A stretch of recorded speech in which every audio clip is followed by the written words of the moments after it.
Hey guys, Tanasham. Welcome back to another video. மக்களால் தேர்ந்தெடுக்கப்பட்ட மக்கள் ஓட்டு போட்டு ஜெயிக்க வச்ச எம்எல்ஏ ஃபேமிலியை சேர்ந்த நீங்கள் என்ன அவ்வளோ பெரிய ஆளா அப்படின்ற மாதிரி நான் மட்டும் கேட்கல, நிறைய பேர் கேட்குறாங்க.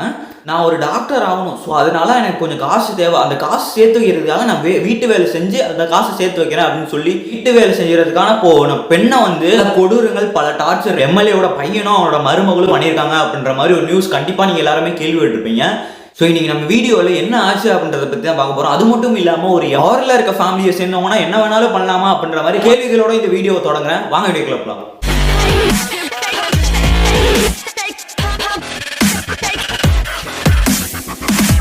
பல்லாவரம் தொகுதியோட எம்எல்ஏவான கருணாநிதி அவர்களோட பையனும் அவனோட மருமகளும் இவங்க ரெண்டு பேரும் பார்த்தீங்கன்னா திருவான்மியூர்ல இருக்க ஒரு அப்பார்ட்மெண்ட்ல வந்து வாழ்ந்துட்டு வராங்க. ஸ்கூல் முடிச்சுட்டு நீட்டுக்கு வந்து ப்ரிப்பேர் ஆகி டாக்டர் ஆகணும் அப்படின்ற கனவுகளோட இருக்க ஒரு பெண். ஏக்கா அவர்களோட ஃபேமிலி சுச்சுவேஷன் ரொம்பவே கஷ்டமா இருக்காதனால நான் வந்து வீட்டு வேலை செஞ்சுதான் நீட் கோச்சிங் சென்டர்ல போய் சேர்ந்து படிச்சு டாக்டர் ஆகணும் அப்படின்ற மாதிரி ஒரு எண்ணம் வந்திருக்கு. ஸோ அதனால பார்த்தீங்கன்னா ஏஜென்ட், அதாவது இந்த புரோக்கர்ஸ்லாம் இருப்பாங்களா, ஸோ அவங்க மூலியமா வந்தீங்கன்னா திருவான்மியூர்ல இருக்க ஆண்டோவர் மெர்லின் அவங்களோட வீட்டுக்கு வந்து அவங்களோட அப்பார்ட்மெண்ட்டுக்கு வந்து இவங்க வேலைக்கு போகிறாங்க. ஸ்டார்டிங்ல வேலைக்கு போனவொடனே உங்களுக்கு பிடிக்கல, 2 நாள்லயே நான் வீட்டுக்கு போறேன், திரும்பி என்னால் இங்கே வேலை செய்ய முடியாது அப்படின்ற மாதிரி அவங்க கிட்ட கேட்டிருக்காங்க. ஆனால் அவங்களோட ஃபோனை பிடுங்கி வச்சது மட்டும் இல்லாமல் இவங்க இல்லை உன்னால் வெளியில் போக முடியாது, நீ இன்னும் 6 மாதத்துக்கு இங்கே தான் ஒர்க் பண்ண போகிறீங்க, 6 மாதத்துக்கு இங்கே தான் வேலை செய்ய போகிற, அது ஏஜென்ட்டை கூப்பிட்டு அதுக்கான அக்ரிமெண்ட்டை போட போகிறோம் அப்படின்ற மாதிரி மிரட்டி அவங்கள வந்து வேலைக்கு இருக்க வச்சிருக்காங்க. அப்புறம் பார்த்தீங்கன்னா காலையில் 6 மணிலேருந்து நைட்டு 1:30 வரையும் அவங்க வீட்டில் வேலை செய்வாங்க அப்படின்ற மாதிரி சொல்கிறாங்க. அந்த வேலை செய்யும் போது காலையில் லேட்டாக எழுந்திரிச்சிட்டா 18 வயசு பொண்ணு சொல்கிறாங்க, ஒரு நாள் லேட்டாக எழுந்திரிச்சதுக்காக அவங்க வீட்டில் இருந்த ஹேர் ட்ரையர் எடுத்து அவங்க கையில் வந்து ஒரு கத்தி அவங்க சூடு வச்சாங்க அப்படின்ற மாதிரி சொல்கிறாங்க. அது மட்டும் இல்லாமல் நாள் வேலை செய்ய லேட்டான காரணத்துக்காக குழம்பு கரண்டி இருக்கும்ல, அந்த கரண்டி எடுத்து காலையிலேருந்து நைட்டு வரையும் தொடர்ந்து அடிச்சுக்கிட்டே இருந்தாங்களா மெர்லினா அப்படின்ற சொல்லப்படுறவங்க. அந்த வீட்டில் இவங்களுக்கு பார்த்தீங்கன்னா நிறைய பிசிக்கல் அசால்ட் நடந்திருக்கு, அடிச்சு துன்புறுத்தி இருக்காங்க, டார்ச்சர் பண்ணியிருக்காங்க அந்த வீட்டை சேர்ந்தவங்க. அது மட்டும் இல்லாமல் பொண்ணு பார்த்தீங்கன்னா ஒரு வேலை செஞ்சுக்கிட்டு இருந்தா அந்த வேலை செய்யறதுக்கு முன்னாடி இன்னொரு வேலை செய்ய அப்படின்னு சொல்லி அவங்களே அனுப்பி விட்டுருவாங்களாம். அந்த வேலை செய்யலைன்னா அதுக்கு ஒரு அடி, ஏன் அந்த வேலை செய்யாம இந்த வேலைக்கு வந்த அப்படின்னு சொல்லி அதுக்கு ஒரு அடி அடிப்பாங்களாம். ஸோ இந்த மாதிரி ஒரு சைக்கோ பிஹேவ் பண்ணுவாங்களா, அந்த மாதிரி பிஹேவ் பண்ணி தேனை வந்து டார்ச்சர் பண்ணியிருக்காங்க. அது இல்லாமல் இந்த பொண்ணு வந்து டலிட், அதாவது பேக்வர்ட் கிளாஸ்லேருந்து வந்த ஒரு ஃபேமிலி அப்படின்னு சொல்லி அவங்களோட கேஸ்ட்டை சொல்லி துன்புறுத்துறது, அவங்கள அடிக்கிறது, இந்த மாதிரி விஷயங்கள்லாம் பண்ணியிருக்காங்க. வீட்டில் நடக்கிறதெல்லாம் நீ வெளியில போய் சொன்னா உன் ஃபேமிலியே அழிச்சிருவோம், அம்மாவையும் உன் தம்பியெல்லாம் கொன்றுவோம், ஆனால் எங்ககிட்ட பவர் இருக்கு, ஏன்னா நான் எம்எல்ஏ ஃபேமிலியோட ஒரு மருமக அப்படின்ற மாதிரி சொல்லி மிரட்டியிருக்காங்க. ஒரு நாள் வந்து தண்ணியில வந்து மிளகாத்தூள் கடைஞ்சு அவங்களை குடிக்க வச்சிருக்காங்க. வழியில அவங்க அழுதுகிட்டே இருக்கும் போது ஹாஸ்பிட்டலுக்கும் கூட்டு போவாங்க. நான் ஆல்ரெடி சொன்னல அடிச்சு துன்புறுத்துவாங்க, பிசிக்கலா நிறைய டார்ச்சர் கொடுப்பாங்கன்னு. அந்த டார்ச்சர்லாம் கொடுத்துட்டு ரத்தம்லாம் வந்துட்டு இருக்குமா, அவங்க வாயில வந்து ரத்தம் வந்துட்டு இருக்கும் போது கூட அவங்களை ஹாஸ்பிட்டல் கூட்டு போவாம அவங்களே தான் ஏதாவது மஞ்சள் தூளோ இல்லை காஃபி தூளோ வச்சு அவங்களே தான் சரி பண்ணிக்கிற மாதிரி இருக்குமா. அந்த அளவுக்கு ஒரு கொடுமையான மிருகத்தனமான பிஹேவியர் வந்து அந்த ஃபேமிலியில் இருக்கவங்க பண்ணியிருக்காங்க. ஒன்று வந்து அவங்க வீட்டு கோச்சிங் போகணும் அப்படின்றது காசு சேர்த்து வைக்கிறதுக்காக அந்த வேலைக்கு போயிருந்தாங்க. பட் இருந்தாலும் நீ கட்டாயமா வேலை செஞ்சுதான் ஆகணும்னு சொல்லி ஒரு 7 மாதம் வேலை செய்ய சொல்லி 1 ரூபா கூட அவங்க கையில கொடுக்கலையாம். 1 மாசம் சம்பளம் கூட அவங்க கையில கொடுக்காம டார்ச்சர் பண்ணி, இதுவும் இல்லாம அந்த பெண்மணி அந்த மெர்லினா அப்படின்றவங்க இன்னொன்று விஷயமா சொல்லியிருக்காங்க. ஏன்னா இந்த விஷயத்தெல்லாம் நீ வெளியில போய் சொன்னா எனக்கு வந்து ஒரு பர்சனல் டாக்டர் தெரியும், அந்த டாக்டர்கிட்ட வந்து ஃபேக்கான ஒரு சர்டிஃபிகேட் வாங்குவேன், நீ அபார்ஷன் பண்ணியிருக்க அப்படின்னு சொல்லி ஒரு சர்டிஃபிகேட் வாங்குவேன், அந்த சர்டிஃபிகேட்டை வச்சு நான் கிட்ட எல்லாருக்கும் பரப்பி உன் ஃபேமிலியோட மானத்தை எல்லாத்தையுமே வாங்கிடுவேன் அப்படின்ற மாதிரி சொல்லி மிரட்டியிருக்காங்க. இன்னும் தாண்டி அந்த பொண்ணு வந்து இந்த விஷயத்த எல்லாத்தையுமே ஒரு நாளில் வந்து சொல்லியிருக்காங்க. அவங்க சொல்லும் போதே அழுதுகிட்டு சொல்றாங்க, அவங்க பக்கத்தில் அவங்க அம்மா இருந்துட்டு அவங்களும் அழுகுறாங்க.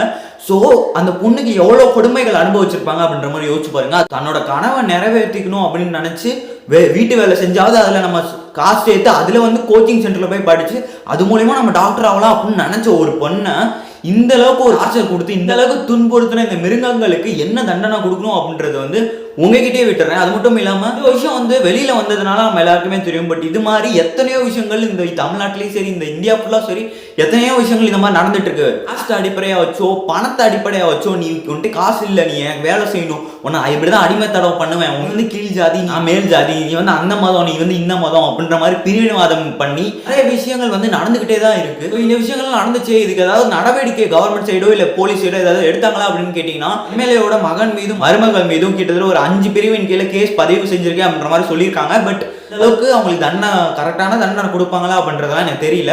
இப்படிலாம் இந்த மாதிரி விஷயங்கள்லாம் 1 நாள் 2 நாள் பேசுவாங்களே தவிர எல்லாரும் மறந்துடுவாங்க. நான் எல்லாரையும் பொதுவாக சொல்றேன். ஏன்னு கேட்டீங்கன்னா நம்ம ஒரு விஷயம் நடந்தாதான் அதை பத்தி குரல் கொடுக்குறோம், விஷயம் நடந்தாதான் ஐயோ இப்படி நடக்குதே இந்த மாதிரி ஏதாவது எதிர்த்து கேளுங்கடா அப்படின்ற மாதிரி சொல்றோம்.